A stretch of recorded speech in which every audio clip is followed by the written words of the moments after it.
नेपाल वाली स्थिति भारत देश में भी उत्पन्न हो रही है। नाच न जाने आंगन टेढ़ा। इनको सरकार चलाने का जो एक नॉलेज है वो नहीं पता है। दूसरा, इनके पास एक्सपीरियंस्ड है नहीं। विश्व गुरु आपको देखना है तो आप चाइना चले जाइए कभी। आपकी सोच इस जनरेशन जो भारत देश के 140 करोड़ की आबादी में उसकी बात कर रहा हूँ, उस पूरी आबादी इतना नहीं सोच सकती है जितना चाइना आगे सोच चुका है। आप लोगों को भेदभावपूर्ण तरीके से ट्रीट करेंगे। बीजेपी वाला है, कोई बात नहीं, आ जाओ। तुमने 302 किया, कोई बात नहीं, कार्यालय मेरे आ जाओ। स्कैम किया है, कोई बात नहीं, हजारों करोड़ का स्कैम है, पार्टी में आ जाओ। नमस्कार, मैं ज्योति यादव और आप देख रहे हैं उल्टा चश्मा यूसी। क्या लद्दाख के हालात भी नेपाल जैसे होते जा रहे हैं?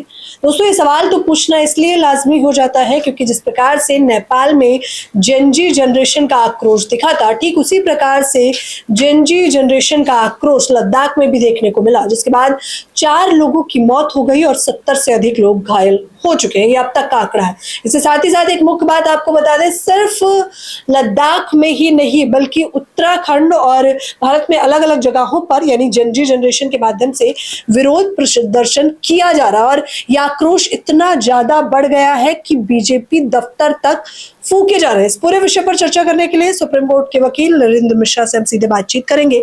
लद्दाख की तस्वीरों पर क्या प्रतिक्रिया है? जो लद्दाख की प्रतिक्रिया है पूरे देश के जनता के सामने स्पष्ट रूप से दिख रही है।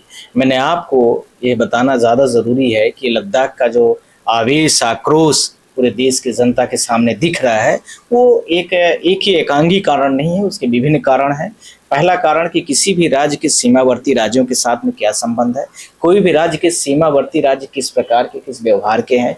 साथ ही साथ में यह भी जानना आवश्यक है कि उनके सांस्कृतिक और वैचारिक संबंध, कल्चरल्स जितनी चीज़ें हैं उस राज्य से कुछ मेल मिलाप रखते हैं या नहीं। इन सारी चीज़ों को जब आप जांच कर लेंगे तो आपको खुद पता चल जाएगा कि नेपाल के कारण क्या भारत देश के कारणों से मिलते जुलते हैं या नहीं। इसके आधार पर आप खुद ही और पूरे भारत देश की जनता जो इस वीडियोस को सुनेगी, देखेगी, वह भी उन पैरामीटरों से चेक कर लेगी कि क्या नेपाल वाली स्थिति भारत देश में भी उत्पन्न हो रही है कि उसकी सुगबुगाहट हो रही है। पहली चीज़, पॉइंट नंबर 1, मैं इस बात में पहले यह देखना है कि 1900 सेंचुरी के पहले नेपाल भारत देश का एक अभिन्न अंग था, अर्थात उसके सांस्कृतिक जो चीजें थी वो होती थी। अब यदि मैं हिस्ट्री में चला जाऊं तो 16 महाजनपद, और आपने हिस्ट्री पढ़ी होगी तो आपको पता होगा, 16 महाजनपदों में से कुछ जनपद वहीं के हुआ करते थे। जैसे अंगराज हो गया जो बिहार में भी है, आप लोग जानते हैं। इसके साथ में आपने देखा होगा वैशाली है, गणराज्य के नाम में जाना जाता है। ऐसे बहुत सारे 16 महाजनपदों में से आप जानते हैं। तो उन 16 महाजनपदों में से कुछ नेपाल से भी पाए जाते थे। उस समय के राजाओं के साथ में इनके आपसी जो है वो सारी चीजें, वैवाहिक संबंध होते थे, सांस्कृतिक संबंध होते थे, युद्ध स्तर में भी बहुत सारी सीमा को लेकर के चीजें होती थी। ये सारी चीजें आती थी। पहला पॉइंट था। पॉइंट नंबर 2, इसके साथ में जब भारत देश में आपने देखा होगा कि जो ऋग्वेद में चारों तरह के, और इसके साथ में जो भारत देश के जो चारों वेद हैं उन वेदों में भी आपने देखा होगा 4 तरह के जो गृहस्थ आश्रम हैं उन आश्रमों को उन्होंने जोड़ा। वानप्रस्थ के बारे में आपको पता है, गृहस्थ के बारे में पता है, लास्ट वाले संन्यास। तो उस समय पर जो एजुकेशन का माध्यम होता था तो विभिन्न तरह के कंट्री से एक दूसरे से मेल मिलाप होता था, अर्थात जो शिक्षा भारत देश में दी जाती थी वही शिक्षा लगभग नेपाल में भी चलती थी। तो पुराने इतिहास से चला आ रहा है वहां का हिसाब, और वहां से संबंध है हमारा सारी चीजों को लेकर के। इसके साथ में यह स्पष्ट हो रहा है कि जो नेपाल के लोग हैं भारत के हैं और भारत के भी लोग नेपाल के हैं। अर्थात यदि वहां की मैं समीकरण के रूप में बात करूं तो वहां की जनता ने 5 प्रमुख चीजों को लेकर के नेपाल में सुगबुगाहट की थी। पहला पॉइंट था कि 2020 से वहां अनएम्प्लॉयमेंट को लेकर के बड़ी तेजी सी बातें हो रही थी। युवा जितने थे रोड पर थे, सड़क पर थे, हर ऑफिसेस के सामने होते थे, दफ्तरों के सामने होते थे। एम्प्लॉयमेंट जो घोषित करने वाली एजेंसीज होती थी, एग्जाम जो कंडक्ट कराने वाली एजेंसीज होती थी, उनके दफ्तरों में रोज प्रदर्शन होते थे। वो भारत में भी हो रहा है, आपने देख लिया होगा। पहला। दूसरा, इसी के साथ में वहां के लोग जो अंजीर समाज के जो लोग हैं वो भारत में भी पाए जाते हैं और वहां भी पाए जाते हैं। तीसरा, इसके साथ में वहां के लोग भी रिजर्वेशन की बात करते थे कि हमें रिजर्वेशन दिया जाए। वहां की सरकार जो होती थी जब ऐसे विद्रोह होते थे तो वहां गोली शूट आउट करती थी। भारत देश में भी देखने को मिल रहा है, आप खुद ही देख रहे हैं सारी चीजों को लेकर के। इसी प्रकार से भारत में और भी विभिन्न प्रकार की परिस्थितियां वहां तो 2020 से निर्मित हुई है पर भारत देश में 2014 से निर्मित है। वर्तमान में भारत देश में जिस प्रकार से व्यवस्थाएं चल रही हैं, और आपने देखा है कि जो लेह और लद्दाख के लोग हैं वो 5 डिमांड प्रमुख रूप से कर रहे हैं। पहला, लेह लद्दाख को एक पूर्ण राज्य का दर्जा दे दीजिए। दूसरा, पूर्ण राज्य का दर्जा देने के लिए किसी भी राज्य को उसके सांस्कृतिक चीजों को भी देखने की जरूरत है, उसकी अर्थव्यवस्था क्या है वो भी देखने की जरूरत है, उसके इकोनॉमी क्या है वो भी देखने की जरूरत है, जहां पर सरकार पूरी तरीके से फेल्यूर साबित हो रही है, इसलिए पूर्ण राज्य का दर्जा दे नहीं पा रही। पहला। दूसरा, इसी के साथ में उस पूर्ण राज्य के दर्जा के साथ में वहां की जनता यह भी चाहती है कि चलिए पूर्ण राज्य का दर्जा हमें आप नहीं दे पा रहे हैं, आप लेह और लद्दाख जैसे जो बड़ी लोकसभाएं हैं उनको सेपरेट कर दीजिए। वाइड जुडिक्शन बहुत बड़ी है। भारत देश का जब आप जीएस पढ़ेंगे तो भारत देश का जो सबसे बड़ा लोकसभा माना जाता है वो लेह का ही माना जाता है, लद्दाख वाला बेल्ट है।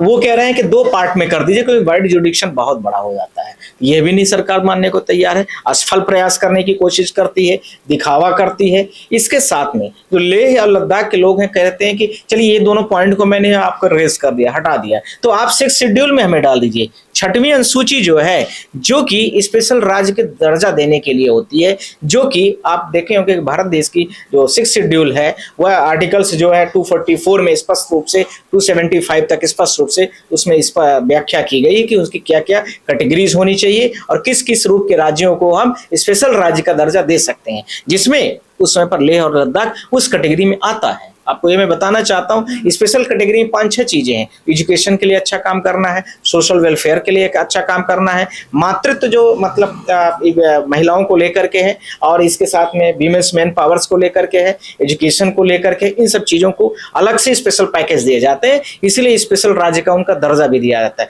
कुछ चीजों को लेकर के सेंट्रल गवर्नमेंट या स्टेट गवर्नमेंट से परमिशन लेने की भी जरूरत होती है, जैसे कि दिल्ली में भी आप देखेंगे कि जमीन वमीन बेचने को लेकर के होता है, जम्मू कश्मीर में भी लेकर होता है, नॉर्थ स्टेट में भी इसी प्रकार से लेह और लद्दाख भी चाहता है कि हमें भी स्पेशल प्रोविजन में डाल दिया है। उसमें गवर्नमेंट के जो बजट पेश होता है उस बजट के साथ में उस राज्य को बहुत सारे फंडिंग दी जाती है, उस राज्य को स्पेशल पैकेज दिए जाते हैं जो कि 6 शेड्यूल्स में आते हैं राज्य, तो यह भी नहीं देने को तैयार है। तो ये विभिन्न कारणों से अब वहां पर जो जनता जनार्दन है वो यह कहती है कि चलिए मैं सब छोड़ दिया, अब आप हमें रोजगार में ही रिजर्वेशन दे दो। सेंट्रल का जो एग्जाम होता है, स्टेट का जो गवर्नमेंट का एग्जाम होता है, इसके साथ में सेंट्रल और स्टेट के कुछ ज्वाइंट एग्जाम रिक्रूटमेंट पॉलिसीज में आते हैं, उन्हीं में कर दीजिए। वह रिजर्वेशन भी नहीं देना चाहते। तो जब ये सारी चीजें में सरकार कहीं ना कहीं फेलुअर साबित होती है, और सरकार किसकी है? बीजेपी पार्टी की, तो लोग टारगेट करने लगते हैं कि यह पार्टी से संबंधित जो व्यक्ति हैं यही सरकार को कंट्रोल करते हैं, यही सरकार को मॉनिटरिंग करते हैं,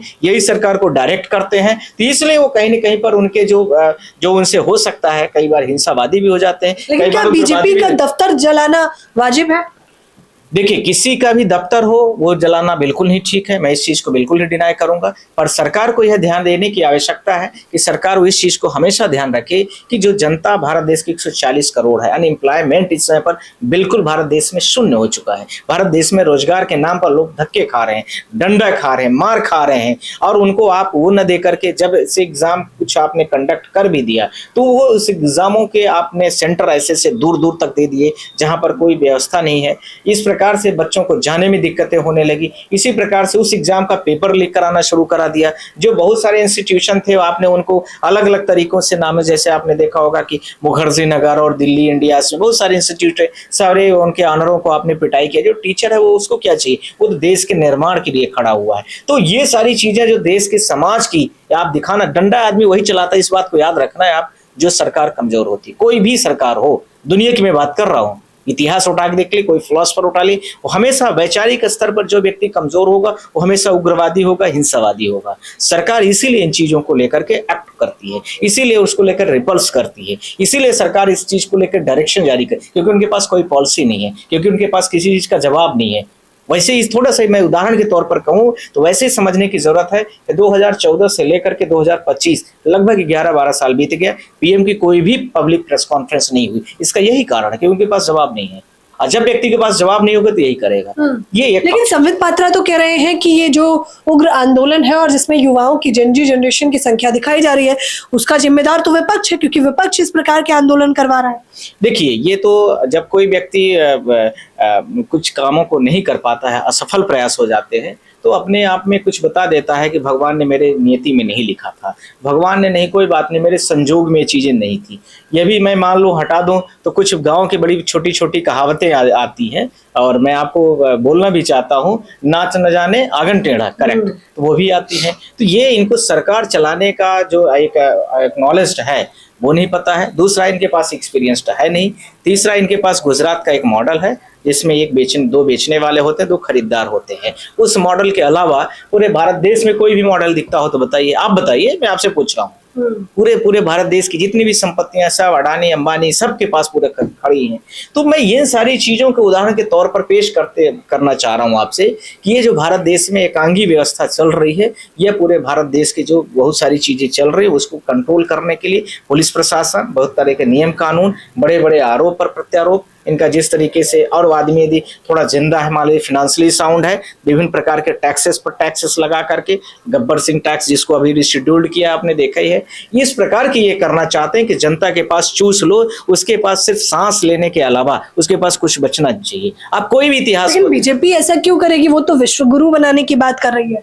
विश्व गुरु ज्योति जी, मैं आपके चैनल के माध्यम से बोल रहा हूँ, आज पूरे देश की जनता से बोल रहा हूँ, यदि विश्व गुरु बनना है आपको तो आप नॉलेज में बनिए। विश्व गुरु बनना है आप तो ये एक्नॉलेज में और इसके साथ में वैज्ञानिक तथ्यों के साथ में बनिए। आप देखिए भारत देश की दुनिया में कोई कदर नहीं है। आप देखिए H1B वीजा को लेकर के आप देख सकते हैं भारत देश की क्या हैसियत है। आप समझिए पूरे विश्व में लगभग 240 कंट्रीज हैं। रिकॉग्नाइज तरीके से मैं बात करूं, यानी यूएनओ के जो मेंबर हैं 198 कंट्रीज हैं। उन 198 कंट्रीज में भारत देश का जो अफगानिस्तान, पाकिस्तान उस कैटेगरी में लाके अभी अमेरिका ने खड़ा किया है। हमारी हैसियत ये है विश्व गुरु की। दूसरा, विश्व गुरु आपको देखना है तो आप चाइना चले जाइए कभी।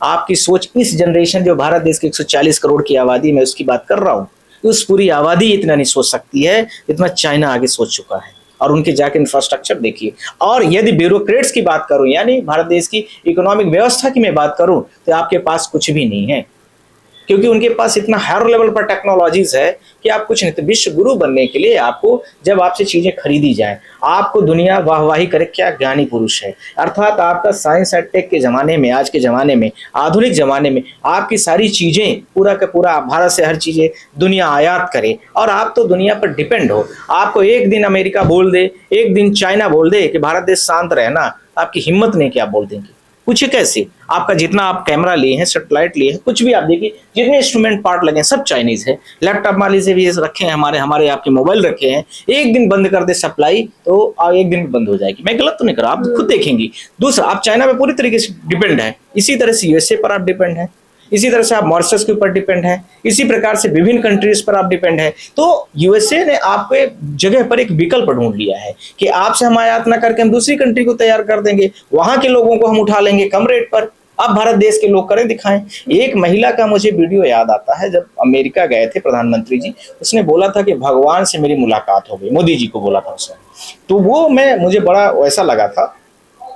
अब वो आएगी भारत देश में, उसका भी वीजा कैंसिल हुआ, सबका हुआ है, वो आ रही भारत देश। तो आपको देखना है कि वो भगवान से वो अपने मिल लेगी कि भारत देश के कितने लोग वहां से आ रहे हैं, और अब वो सारे लोग भगवान से मिलेंगे जो वहां पर बड़े बड़े। लेकिन जेन जनरेशन जिस प्रकार से आंदोलन कर रही है, जाहिर तौर पर ये विदेशों में जिस प्रकार से डंका बज रहा है या थूथू हो रही है, ये बतौर जनता आप भी जानते हैं, लेकिन जेनजी जनरेशन जो भड़क रही है, और क्या भारत की स्थिति नेपाल जैसी होती जा रही है?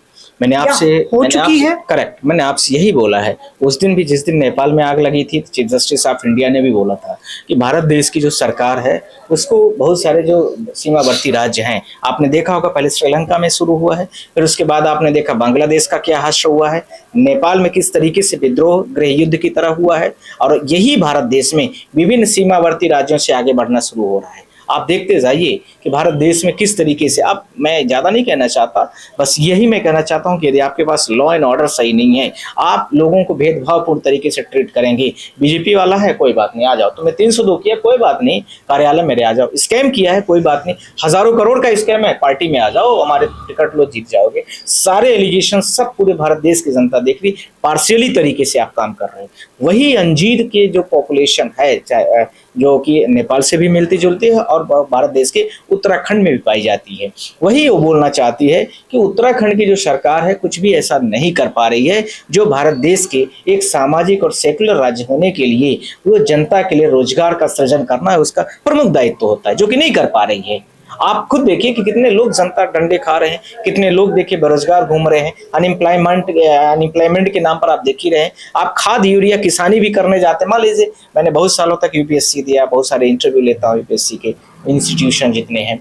तो आपको देखे, और यदि मैं बच्चों को बोलूं कि किसानी करने जाओ तो वो बोलते हैं कि सर मैं क्या करूंगा जाके, किसान को खाद नहीं मिल रही है, किसान को खाद लेने के लिए डंडे खाना पड़ रहा है। यदि 1 बीघा हो या 2 बीघा हो, हर आधार कार्ड पर लिंक कर दिया आपको कि 2 बोरी खाद मिलेगी। मान लीजिए मेरे पास 50 एकड़ जमीन है, तो मैं कैसे उस खाद को ले सकता हूँ? ये विभिन्न कारण हो रहे हैं, एक सामाजिक एक कारण नहीं है, ये ताने बाने नहीं है, ये भारत देश की इकोनॉमी, भारत देश की पॉलिसीज, सेंट्रल गवर्नमेंट की जो पॉलिसीज में अनियमितताएं, ईडी, सीबीआई, इनकम टैक्स के गलत तरीके से रेट, और सरकार की जो विभिन्न प्रकार की इकोनॉमिक स्लाइड्स हैं जिसमें जीएसटी, इनकम टैक्सेस की जितनी सारी चीजें आ रही हैं, और इसके साथ में ये जनता को जिस तरह से शोषणवादी व्यवस्था बनाया गया है, वो भारत देश के लिए ये विद्रोह खड़ा कर रहा है। और नेपाल से भी, नेपाल तो छोटा सा राज्य है, भारत थोड़ा वाइडली राज्य है, और वो तो 2-3 राज्य इसको संभाल रहे हैं जो हिंदी भाषी हैं, खासकर उत्तर प्रदेश। मुझे लगता नहीं कि उत्तर प्रदेश ज़्यादा दिन तक करेगा, क्योंकि वहीं पर मंगल पांडे भी हुए हैं, और वहीं पर आपको पता है कि भारत देश के कई प्रधानमंत्री पैदा हुए हैं। तो यह भी ध्यान रखना है कि ज़्यादा दिन तक चीज़ें चलेंगी नहीं।